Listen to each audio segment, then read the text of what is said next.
Mindful Coach podcast. Hello and welcome to this edition of the Mindful Coach podcast. I'm your host, Brett Hill, and today I have something I want to talk about that's kind of top of mind for me and a lot of other people, and that's managing your state in today's crazy, turbulent political climate. The news is, for a lot of people, there's a lot of turmoil, a lot of challenge, a lot of outrage, and a lot of how do I not burn out from the constant flow of disturbing news. And I want to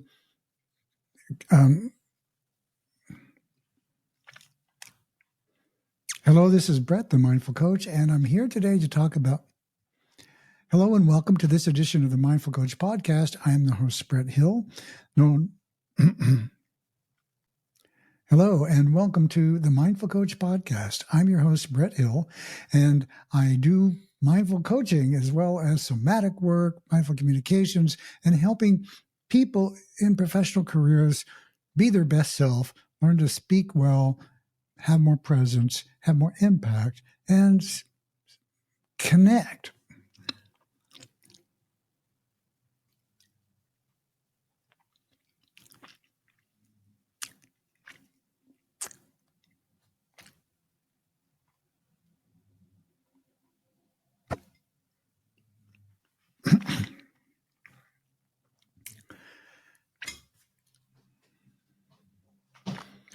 Hello and welcome to this edition of the Mindful Coach podcast. I'm your host, Brett Hill, and I want to talk about today something that's important because it affects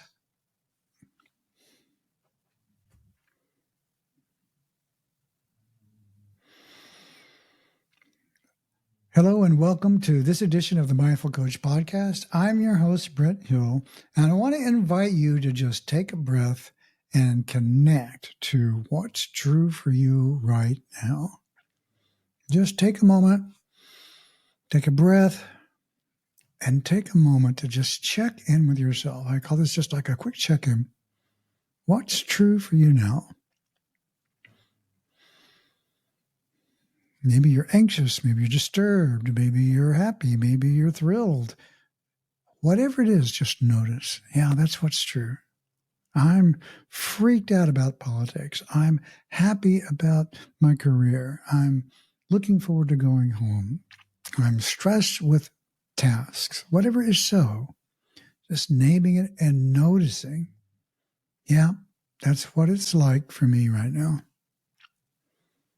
Just noticing what that feels like in your body, in your heart, in your mind, and letting yourself just be present with the truth of that. This is what I call the truth of your experience. Knowing what's true for you now. Now, for myself, when I do that, I take a moment to take a breath. I have a set of practices around that where I find what I call center. I just think to myself, center.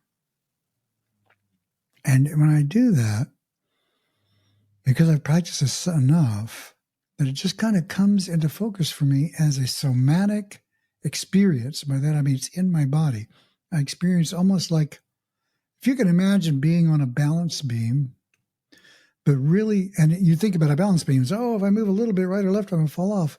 But this is a different experience than that. It's like there's a sense of center, a refined balance, but it's very solidly balanced on this line of centering, this beam in the analogy I'm using. Taking a breath and feeling myself centered. And when I do that, I begin to calm down a little bit. My nervous system relaxes somewhat. I feel a little more expansive. And in that few moments, that centering breath exercise can help you be more peaceful, calm, and resilient in the moment. This is, now, the advice I give to people, and I give this to clients all the time, is to do this all the time. Just take a moment, centering. Take a breath, center. And it can help if you can walk through space, physical space, with a sense of this center, like being a center in your body. Like, where's your center of gravity?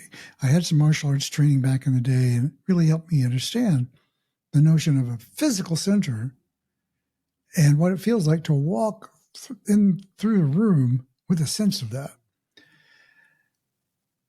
Now, there's an actual center of gravity in your body, but when I say centering, it doesn't have to be that physical center. It can just be like maybe you center in your heart, center in your stomach area, or sometimes called the hara, or the lower solar plexus area.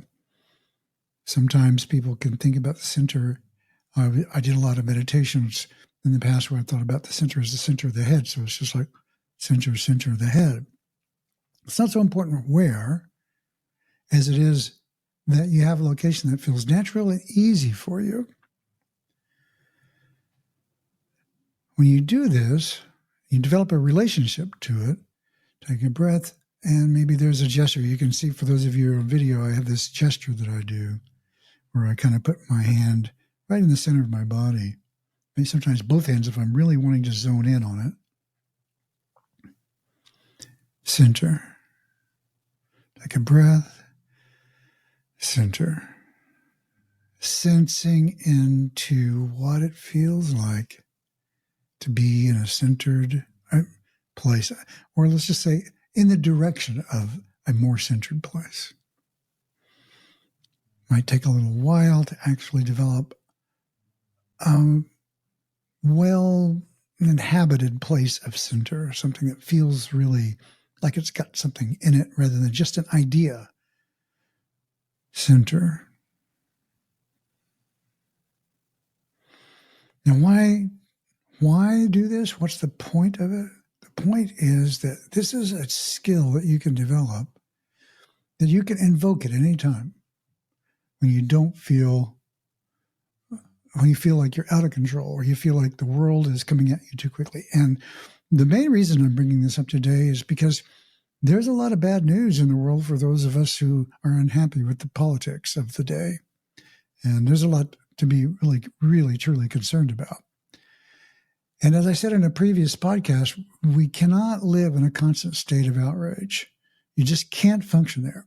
That is justified in a lot of rational ways, but we have to really, really, really commit to profoundly practicing self-care during these times. I was reading a little bit about Eckhart Tolle, or from Eckhart Tolle, who someone had asked him, like, what do you do with challenging people in your life? And he said something I thought was pretty cool, which he often does. And that was that when you have someone in your life or events in your life that are challenging you, use those events as a way to become more conscious. So here we are in a world where there's a lot of bad news. There's a lot of anxiety in the country.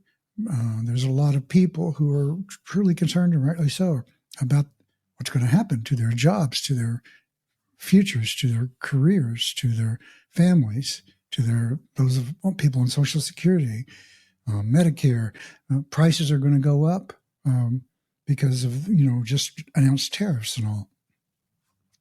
And for a lot of people, that's a big deal because people are struggling financially. So all of these things, as I say these things, you can almost feel, oh my God, it's like scary, right? And it's true. Nonetheless, there is a part of us that is connected to a place of beingness, to a place of manifestation of now. We're really kind of going deep within what does it mean to actually be alive, right? And you can take a breath, relax, center, and find yourself in a more relaxed place, even though these things are true. And those are the skills that we need to be able to inhabit, to have at our fingertips This is a very powerful one for me, so I'd like to just give it away to anybody who cares to practice it. Taking a breath, noticing your center, relaxing, and then sensing into that sense of relaxing and just kind of letting yourself have that. Yeah. And while it's true that there's all this unhappiness that's going on in the world, right now, for me, I'm in touch with this deeper sense of peace than I had before. That's not escape. It's not saying that's not true. These other things aren't true. It's not saying that I don't care. It's not saying that I won't take action to improve the world. It's just saying that I am a human being and I can't be constantly agitated all the time. Well, what's happened is you're going to burn out. You're going to get sick. You're going to disconnect. You're going to fall apart. And the more challenging the world becomes, the more resilient we need to be. So I'm calling on those people. If you're listening to this and you're feeling stressed and anxious about the state of affairs these days, and a lot of people are, to really take on seriously a practice of self-care more than you do now, or more than we have done in the last few years, because it's our world has always been has been more stressful than it should be. By design, we could have crafted a world, humanity could have crafted a world that was a lot easier to be in than the one we built. Nonetheless, here we are. These are the facts. So, acceptance of the truth of what is happening, or accepting the truth that these things are happening, can be really helpful, because it's like, do we wish that the world was a better place? Do we wish that our government was attuned a lot more to the humanity and heartfelt capacity of our resources to be able to create a world where we all can thrive, that's supportive, where we have each other's backs, instead of advocating for a world where, we kind of have to be at each other's throats, like survival of the fittest and the winner takes all and the superhero who conquers the massive hordes, and only the rich and the successful deserve the benefits of those lives, of not being wage slaves for the rest of their lives. And if you are, then there's something wrong with you. That whole mythology is a burden that is optional to carry in terms of the emotional baggage. And we still have to, you have to wake up in the morning and make a living. And that's, the world that has been created. You didn't create that, and I didn't either. But here we are. And so when I say acceptance, I don't mean being okay with. I mean simply acknowledging the truth of the moment, that this is happening. These things are happening. We have an administration now that is scary, and that has an impact on the nervous system, and you can sense it in the world. It's like very, very tense, unnecessarily so.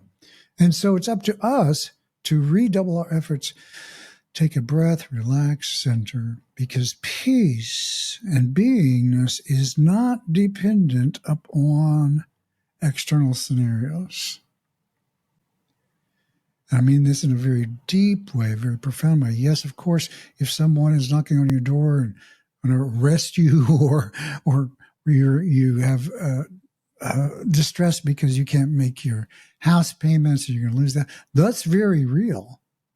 But I refer you to like Nelson Mandela and others who've been in extreme scenarios and been able to find places where, even under captivity, he was trying his best to connect to a place where he said, my biggest concern was I would become like my captors.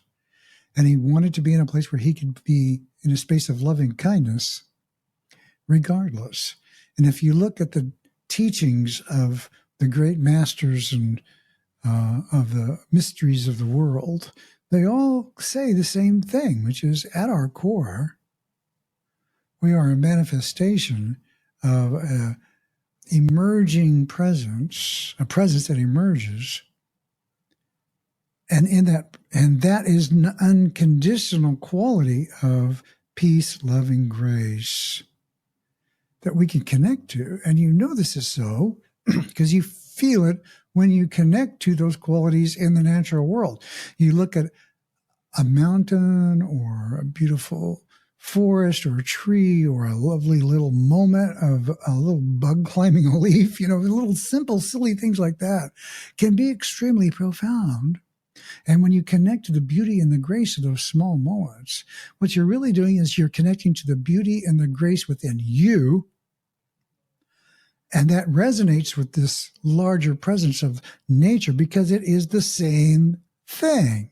And you are manifesting the same sort of, not same sort of, but you are a manifestation of that same thing.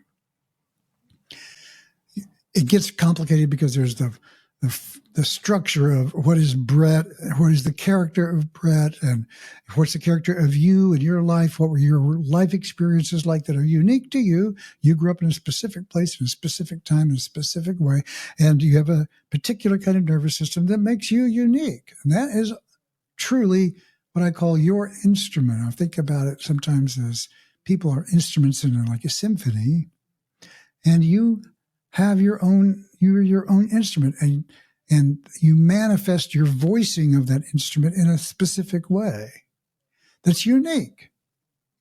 But what I'm talking about is the nature of music itself that manifests through that instrument is not a singular expression. And when you connect to that within yourself, it's kind of like, what is that which emerges from me? And if you don't know what that is, it's in the direction of what happens when you take a breath, you relax, you center, you connect. In those same moments, you can connect to something beautiful and peaceful. In that direction is alignment with this essential nature.